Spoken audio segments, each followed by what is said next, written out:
Je dirais notamment parce que l'état de siège, bien qu'étant une décision extrême, est l'une de voies, n'est-ce pas, pour arriver à résoudre le problème.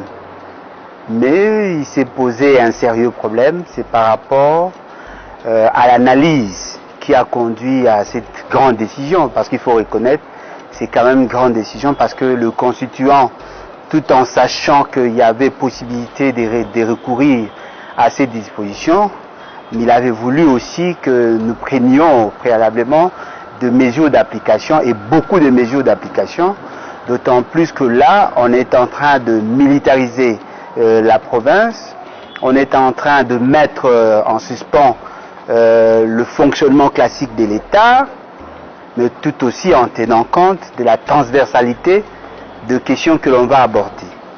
C'est qui sous-entend que nous, personnellement, nous ne sommes pas contre cette approche d'élever cette décision, mais nous nous inquiétons de la légèreté avec laquelle cette grande décision a été prise.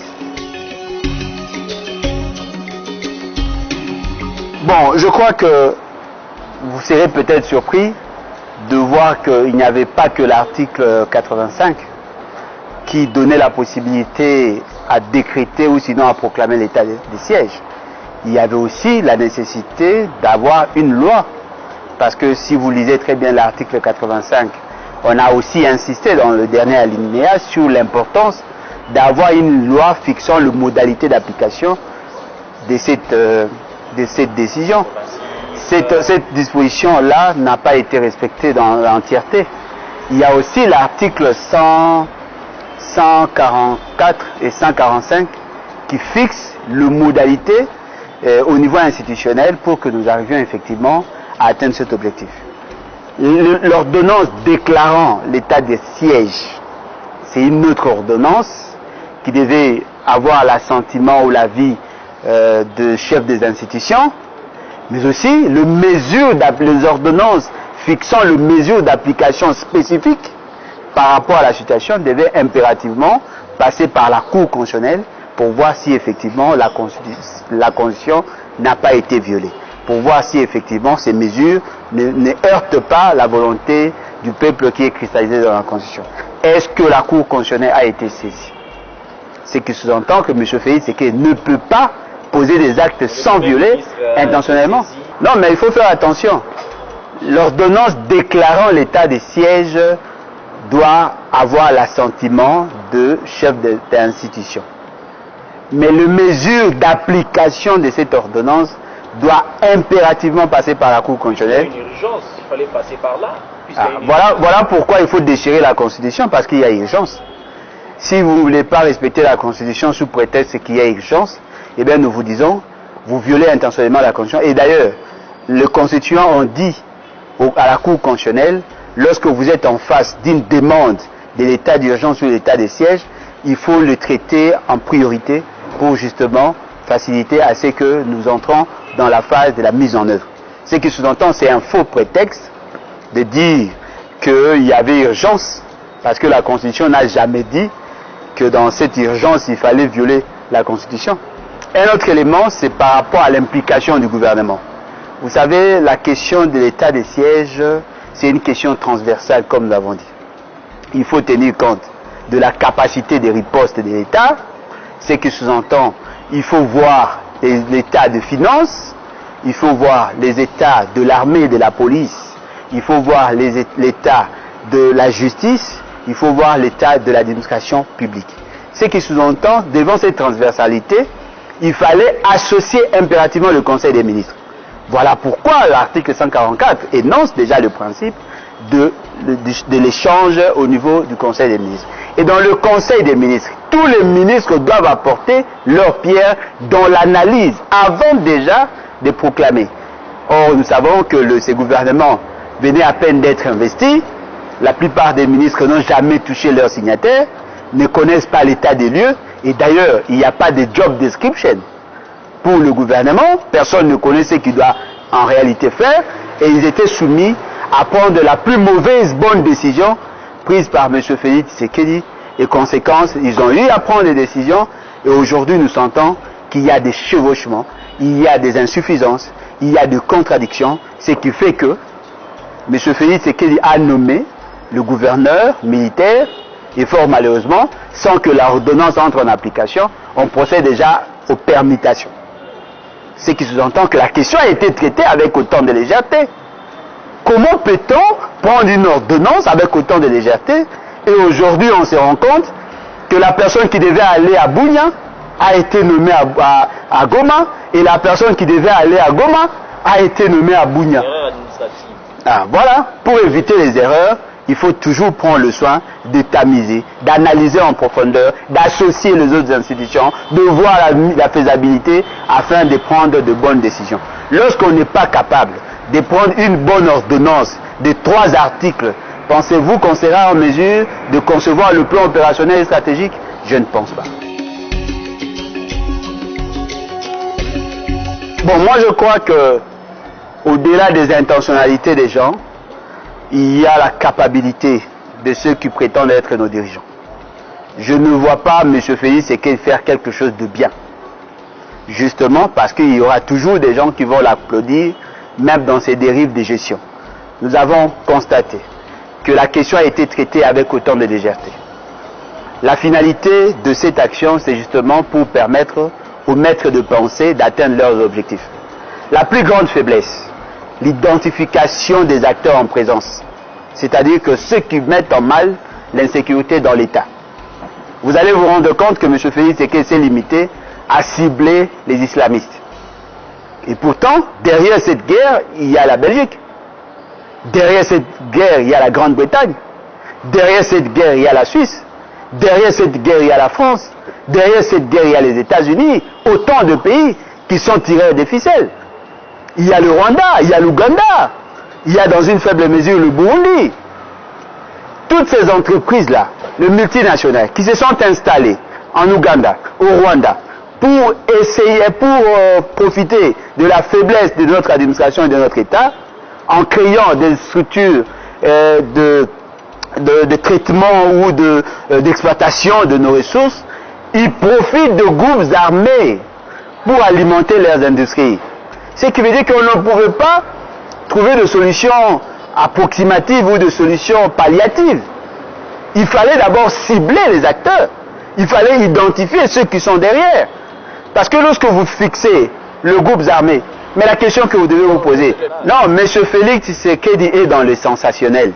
M. Félix Tshisekedi fait des choses justement pour séduire le maître de pensée. C'est ça sa plus grande faiblesse.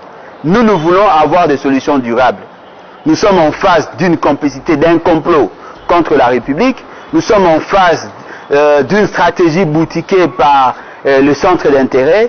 Et voilà, nous apportons des solutions palliatives. La solution que voudrait apporter M. Félix Tshisekedi apparaît pour moi comme de l'aspirine. Vous êtes en face de maux de tête dus à la malaria. Et fort malheureusement, le mauvais médecin vous prescrit l'aspirine.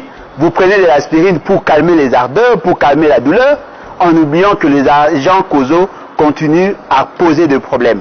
Il faut attaquer les virus, parce que là, nous sommes dans une phase symptomatique, cherchant à résoudre le problème de symptômes, alors que le virus reste profond. Ce qui veut dire que déjà, lorsqu'on n'arrive pas à intérioriser, à comprendre, à cerner le vrai enjeu, eh bien, nous ne pouvons pas espérer.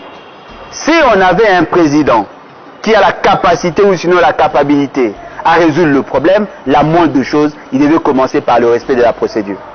Et ce qui est surprenant, parmi ceux qui ont bénéficié de cette largesse, de cette ordonnance que je qualifie de médicale, justement parce que je ne vois pas ce que ça pourra apporter, ce sont des gens qui ont participé dans des tueries, des gens qui ont participé dans l'instabilisation de cette partie. Non mais attendez, la plupart d'entre eux ont été membres de groupes armés. Ce qui veut dire que tout le monde sait que ce sont des membres de groupes armés qui vont mener des opérations. Des gens qui ont le sang de Congolais entre leurs mains. Et au finish, vous allez vous rendre compte qu'il n'y aura rien. Un autre problème, c'est par rapport à l'organisation de ces opérations. On a nommé le gouverneur et le gouverneur adjoint. Et la suite, c'est quoi? Quels sont les passerelles de collaboration qui ont été fixées dans ces fameuses ordonnances fixant les mesures d'application? Quelles sont les passerelles de collaboration entre les entités territoriales décentralisées et déconcentrées et ce gouverneur? Ce qui veut dire qu'il y a un problème. Surtout en ce qui concerne la chaîne de dépenses. D'après la loi des finances, jusqu'à preuve du contraire, il n'y a rien qui l'abroge. Il faut qu'il y ait contre-signe ou contre-saint du vice-ministre en charge, du ministre des Finances provincial en charge des finances. Le ministre provincial en charge des finances doit signer parce que c'est lui qui est l'ordonnanceur en chef. Il doit contre-signer avec le gouverneur. Aujourd'hui, le gouvernement provincial tombe. Qui va contre-signer? Qui va prendre des décisions sur la mobilisation? Est-ce le gouverneur ou le ministre provincial? Non, le problème c'est que la Constitution, sachant que nous pouvons être dans une situation exceptionnelle, on pouvait prendre des décisions exceptionnelles. Mais il faut encadrer pour qu'il n'y ait pas de déviation, pour qu'il n'y ait pas de dérive. Lorsque vous amenez la police au niveau des activités, vous sentez déjà que la police, bien qu'ils ont certaines faiblesses dans une certaine mesure, a une certaine méthodologie au regard de leur formation. Mais ce que vous confiez, la mission que vous confiez à la police, vous ne pouvez pas la confier à l'armée, parce que l'armée n'a pas la même approche que la police. Quid alors au niveau du fonctionnement de l'État? Ce qui veut dire que ce sont des décisions exceptionnelles qui devaient être foncièrement encadrées, et fort malheureusement nous avons des gens qui ne prennent pas le soin d'analyser en profondeur, qui sont plus dans les solutions palliatives, qui sont plus dans les analyses approximatives, et voilà aujourd'hui, on prend une grande bonne décision, mais de la plus mauvaise manière. Ce qui sous-entend, c'est une mauvaise bonne décision et une bonne mauvaise décision, on ne sait pas se situer.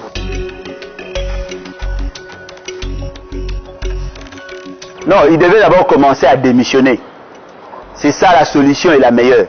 Si vous avez un bon commandant en chef, le commandant suprême, si vous avez un monsieur aguerri, quelqu'un qui a une grande maîtrise de questions, quelqu'un qui a une méthodologie en termes de décisions, quelqu'un qui a une capacité managériale et quelqu'un qui respecte la loi, on allait trouver des solutions durables. Mais aujourd'hui, on cherche justement à vendre du vent à la population et je ne vois pas pourquoi on doit donner notre position par rapport à cette question qui apparaît de notre point de vue de la manipulation. Le pays a besoin de l'unité, le pays a besoin de l'implication de tout le monde, mais dans le respect strict de la norme et surtout du bon sens. Comment voulez-vous que nous soyons tous derrière M. Félix Tshisekedi alors qu'il prend des décisions par moments irréfléchies? Est-ce par solidarité que l'on doit le soutenir ou par rapport à l'exigence de la loi et de la Constitution? Lorsqu'il prend ces fameuses ordonnances, on ne lui avait pas dit de commettre ces genres d'erreurs. Est-ce que vous savez que l'État congolais a mis à la disposition de M. Félix Tshisekedi plus de 1000 agents, voyez-vous, et plus de 150 millions de dollars pour arriver à prendre des ordonnances? Mais lorsque lui, déjà à son niveau, n'est pas capable de sélectionner de bons gens, n'est pas capable de motiver ces gens, de les encadrer, de les pousser à bien travailler, eh bien il a pondu 2 mauvaises ordonnances et vous pensez que nous devons le soutenir pour autant? Qui est ce Congolais qui a les avantages que M. Félix Tshisekedi a? Est-ce que vous savez que même les États-Unis n'est pas en mesure de payer à son président ce que nous donnons à M. Félix Tshisekedi chaque mois? Est-ce que vous savez que la France, avec sa grandeur, n'est pas en mesure de prendre en charge son président tel que nous le faisons? M. Félix Tshisekedi touche le salaire de 10 ans d'un président français. Il a plus de 100 conseillers. Il a plus de 200 chargés d'études. Il a plus de 20 conseillers principaux. Il a plus de 5 conseillers spéciaux. Et vous pensez qu'on doit les laisser faire? Non. Ce qui est vrai, nous sentons que le pouvoir de M. Félix Tshisekedi, c'est un pouvoir excessivement inutile. Parce que tout ce que nous donnons comme moyen, il ne pouvait pas nous présenter des ordonnances aussi controversées. Le jour où on devait lancer la mise en œuvre de cette décision, c'est ce jour-là que tout le monde s'est rendu compte que la décision a été mal prise. Comment peut-on commettre cette erreur? Celui qui devait être à Bunia, vous l'envoyez à Goma. C'est lui qui devait être à Goma, vous l'envoyez à Bunia. Mais vous avez toute la latitude, toute la capacité de faire des analyses, de prendre le soin, d'analyser en profondeur cette fameuse ordonnance. Et voilà, les gens attendent voir le gouverneur. On leur dit non, voilà, le vôtre ira à Goma. Et voilà, ce qui s'entend, on a traité cette question avec autant de légèreté. C'est vrai que nos frères sont en train d'être tués.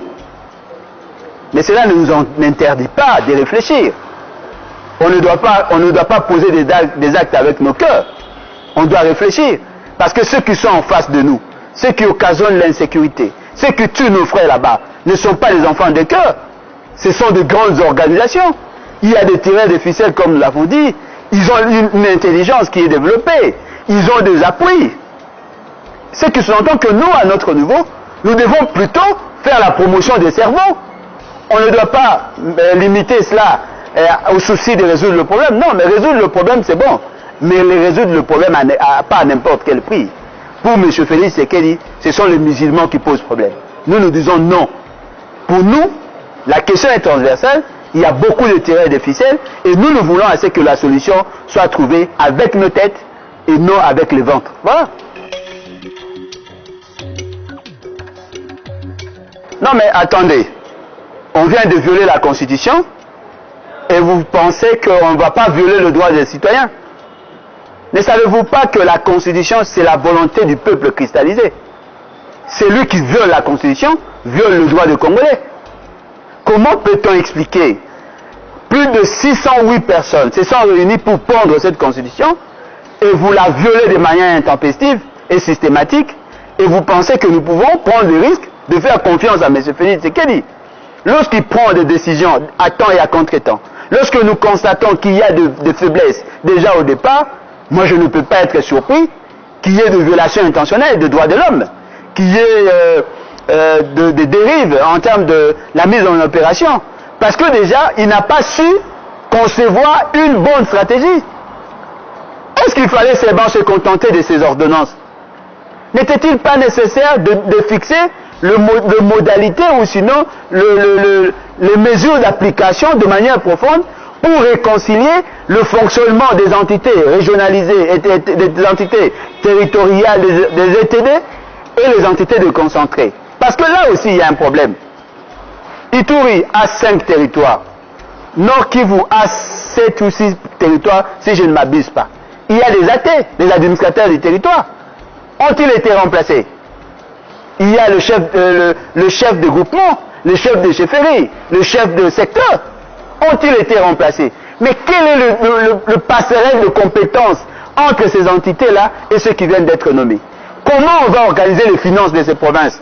Comment on va mobiliser le moyen pour soutenir sur le plan logistique par rapport à la mobilisation de la population, par rapport à la motivation de ceux qui ont été affectés pour ce faire? Ce qui sous-entend quoi? Ce qui sous-entend les ABC de la gestion, le fonction managériale ne disent rien du tout à M. Félix Tshisekedi. La meilleure façon de gérer, c'est d'observer les options ou sinon les exigences managériales. Le fonction managériale voudrait assez que, avant de commencer toute action, il faut d'abord planifier. Une bonne planification peut déjà vous garantir l'atteinte des objectifs. Et nous sentons qu'il y a une mauvaise planification. Le gouvernement a été saisi le même jour que la décision a été prise. Ce qui sous-entend, ils l'ont fait avec autant de légèreté. Et voilà pourquoi il y a des ordonnances controversées. Voilà. Nous devons nous le dire, le plus grand malheur au Congo, c'est M. Félix Tshisekedi. Pourquoi nous le disons? Vous savez tous que M. Félix Tshisekedi a été kabilocratiquement élu. Et vous savez tous aussi que M. Félix Tshisekedi n'avait aucune majorité en dehors du Kasaï oriental. Il ne pouvait avoir un gouverneur de son obédience qu'au niveau du Kasaï, là où il avait obtenu plus de voix, plus de sièges en termes de députés provinciaux. Mais il y a eu un deal antisocial, un deal anticonstitutionnel, où tous ceux qui prétendent être de la classe élitiste ou sinon de la classe politique ont cautionné. M. Félix Tshisekedi a fait du colmatage. M. Félix Tshisekedi a falsifié l'histoire. Il s'est créé une majorité là où il n'avait pas de députés. Les gens ont pensé qu'on devait le soutenir en fermant tout simplement les yeux. Et pendant que M. Félix Tshisekedi accédait au pouvoir, M. Zoé avait cautionné. M. Zoé avait soutenu ces démarches. Parce que nous savons que M. Félix Tshisekedi n'était pas élu. C'est une invention de Kabila. Mais les autres ont cautionné. Ils ont supporté, ils ont soutenu. Aujourd'hui, ils deviennent victimes de leur propre forfaiture. Ils sont rattrapés par leur propre turpitude. Aujourd'hui, vous vous rendez compte que lorsque vous violez intentionnellement la loi, lorsque vous exposez le droit des autres, vous vous mettez en insécurité parce que ce qui peut nous garantir la paix, ce qui peut nous garantir la quiétude, ce qui peut nous garantir le droit ou la justice, il n'y a que le respect des normes. Si eux, en ces temps-là, avaient respecté la Constitution, aujourd'hui la Constitution allait le protéger. Ce qui est surprenant, M. Félix Tshisekedi et sa cohorte se sont décidés d'envoyer une délégation au niveau de cette province pour exiger à ce que les députés fassent allégeance à M. Félix Tshisekedi. Qui a dit dans ce pays, dans nos constitutions, que tous les gouverneurs doivent être de l'obédience du président de la République? Qui l'a dit? On veut que tout le monde soit derrière M. Félix Tshisekedi, qu'on le suive à la queue même dans ses dérives de gestion. Et aujourd'hui, il va se constituer une nouvelle majorité alors qu'il n'en avait pas. Ce qui sous-entend que la violation intentionnelle de la Constitution, le 10 janvier 2019, a des répercussions sur le fonctionnement de toutes les institutions. Comment peut-on expliquer? Un gouverneur interpellé par le vice-premier ministre en charge de l'Intérieur à Kinshasa, on dépose une motion de censure contre son gouvernement, on lui interdit d'aller se défendre, et au même moment, la même famille politique prend une décision contre lui, faisant tomber tout un gouvernement. Avait-il le droit à la défense? Est-ce qu'on lui a laissé la chance de se justifier? Ce n'est pas l'État que nous voulons. Nous voulons un État qui respecte la norme. Tout celui qui est condamné, sans être effectivement jugé, doit être défendu par nous. Parce que nous savons que l'équité, l'égalité voudrait assez que lorsque vous êtes accusé, que vous ayez au moins droit à donner votre point de vue. Il n'a pas eu cette chance-là. Bien que nous ne pouvons pas l'aimer parce qu'il est dans cette mafia. Mais au moins nous défendons la norme. La norme voudrait assez que lorsque vous êtes accusé, que vous ayez au moins la chance de donner vos éléments de défense. Lui n'a pas eu cette chance-là. Ce n'est pas l'État que nous voulons. Voilà pourquoi nous disons, nous apprenons. Il y a 2 000 $, il y a 26 000 $, l'argent a circulé. Mais qu'est-ce que vous faites de la conscience collective? Voyez-vous? C'est-à-dire que les gens ne savent pas, n'arrivent pas à comprendre que c'est ça le fondement de la société. Lorsqu'il n'y a plus de repères, on n'a plus de référentiel, on ne respecte plus la norme, on met le pays en danger. Il peut y avoir implosion. Parce que ce qui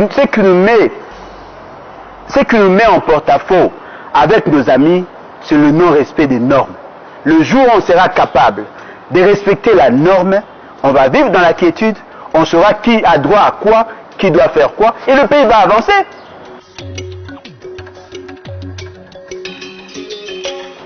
Ridicule. Parce que les gens n'ont pas compris comment nous sommes arrivés là. Nous avons opté pour le régionalisme constitutionnel. Il faut que toutes les provinces aient une certaine autonomie. On a donné plus de pouvoir à ceux qui gèrent les provinces.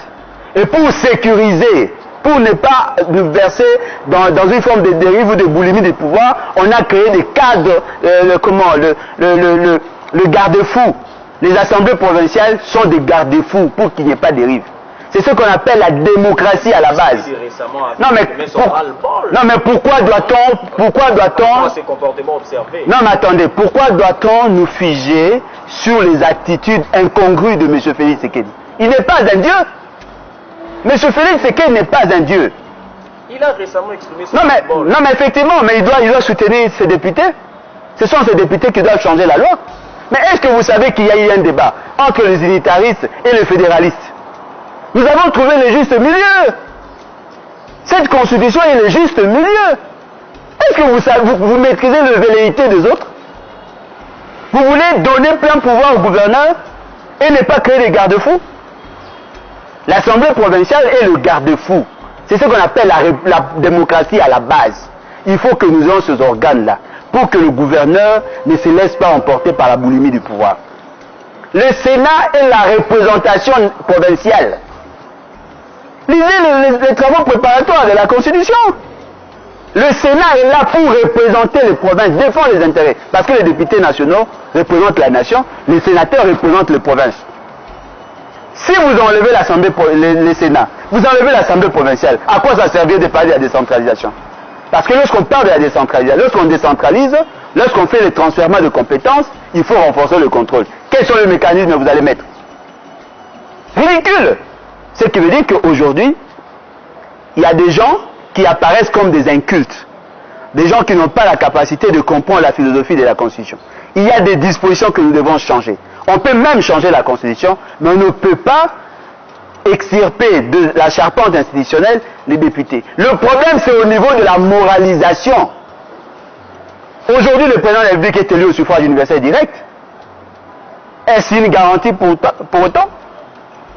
Vous ne voyez pas que M. Félix Tshisekedi est en train de patauger? Il est incapable de résoudre le problème congolais. Lui aussi, il est budgétivore. Et c'est pour autant qu'on doit suspendre la présidence de la République. La gestion rationnelle voudrait assez que nous respections la loi.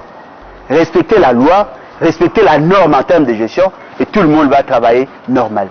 Ça, c'est un faux prétexte. On n'a pas besoin nous ne voulons pas qu'on nous lance dans ces débats stériles, des réflexions approximatives. Nous voulons des solutions durables. Nous pouvons changer la Constitution, mais nous gardons la décentralisation comme mode de gouvernance.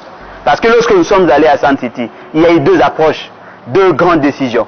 Le mode d'évolution avec les élections et le mécanisme de la décentralisation comme moyen de prise de décision.